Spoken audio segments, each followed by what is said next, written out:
Phase the people plus সকল দর্শকে আসসালামু আলাইকুম। অ্যাকচুয়ালি ফেজ দ্য পিপল হাঁটি হাঁটি পাপা করে আজকের এই অবস্থানে আমার এখনও যদি মনে করে থাকি, আমি সেই শুরুটা যখন হয় তখন একদম শুরুর দিকের আমি ওয়ান অফ দ্য গেস্ট ছিলাম।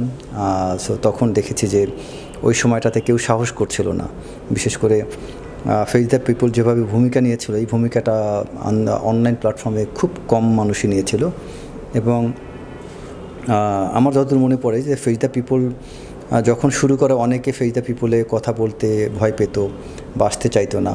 সেই সময়টাতে ফেজ দ্য পিপল সাহসিকতার সাথে সাগর ভাই যে এটাকে এগিয়ে এত দূর আনতে পারবে এটা আমি কল্পনা করিনি।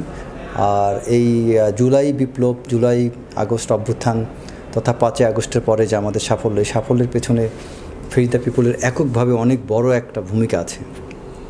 বিশেষ করে অনলাইন প্ল্যাটফর্মে সবাইকে এক করা, নিয়ে আসা, এটা অনেক বড় একটা অবদান। আর এই নতুন অফিসে এসে সত্যি ভালো লাগছে যে হ্যাঁ, তার ফেজ দ্য পিপল যে অবদান রাখছে তাতে তার এরকম একটা অফিস থাকা উচিত এবং আরও বড় পরিসরে এই অফিসের মাধ্যমে কাজ করার সুযোগ ফেজ দ্য পিপল পাবে। এবং আমি ফেজ দ্য পিপলের উত্তরোত্তর সাফল্য কামনা করি। Thank you.